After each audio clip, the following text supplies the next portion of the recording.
आज कहानी अपनी शुरुआत हो रही है।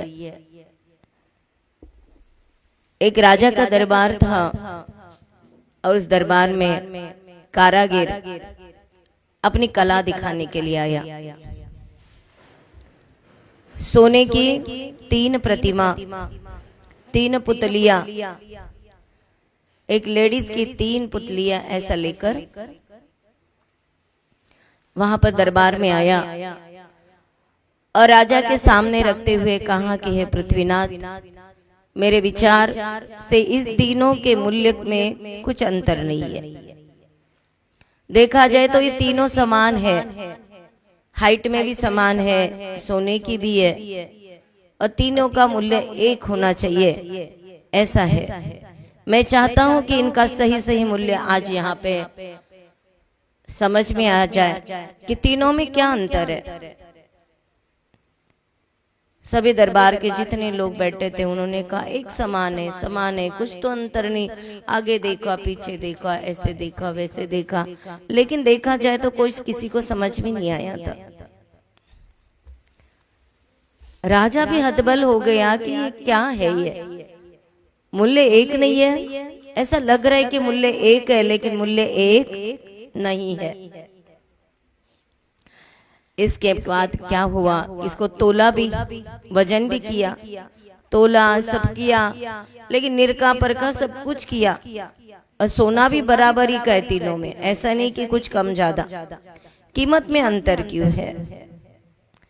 उसमें जो राजा का प्रधान था बड़ा होशियार था, चतुर था और उसने जाकर वो देखा। देखते ही उन्होंने 3 डंडी मंगवाई, छोटी छोटी सलियां मंगाई और सलिया मंगा के क्या किया, कान से एक डाला और वो दूसरे कान से निकल आई।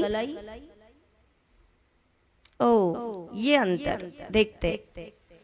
दूसरी सलई डाली तो ये मुंह से निकली और तीसरी सलई तीसरी मूर्ति पे डाली, मतलब तो वो क्या हुआ, इस कान से गई लेकिन वो अंदर चली गई, क्योंकि प्रधान को उसने मूल्य बताया था कि एक मूर्ति का मूल्य सिर्फ 1000 रुपए है, दूसरे मूर्ति का मूल्य 10,000 रुपए है और तीसरी मूर्ति का मूल्य 5 करोड़ है। कुछ तो अंतर होगा। और ये अंतर निकला कि एक मूर्ति के एक कान से डालकर एक कान से सलई निकलती थी, दूसरी की मुंह से कान से डालकर मुंह से निकलती थी और तीसरी वाली अंदर चली जाती थी।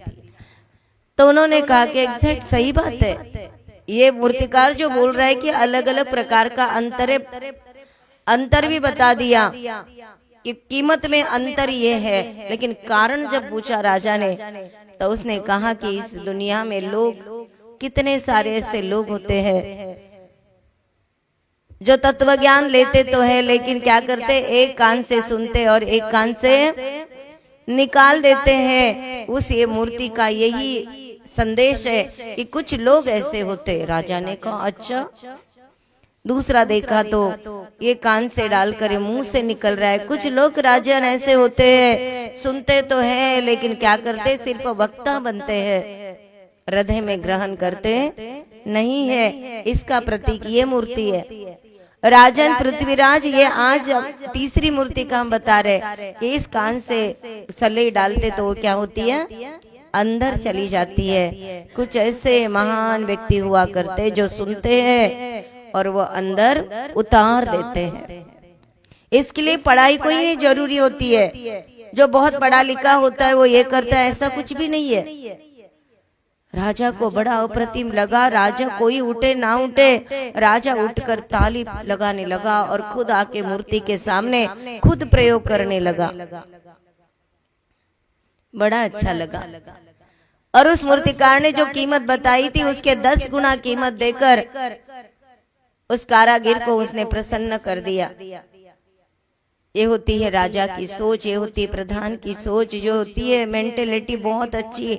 हमें हर चीज देखकर हमें स्वयं के ऊपर घटाना चाहिए, ये होती है बात। इस प्रकार का राजा और सभासद इस निर्णय पर बहुत प्रसन्न हुए।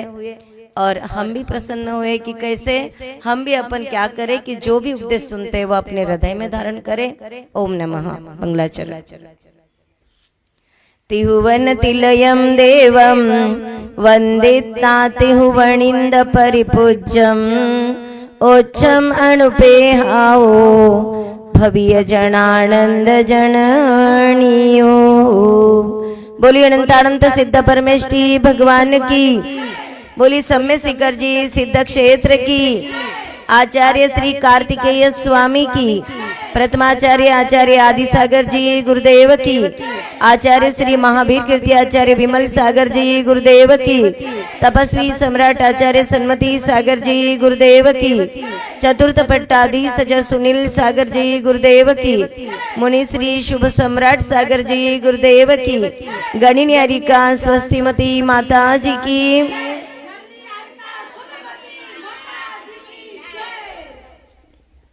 महानुभाव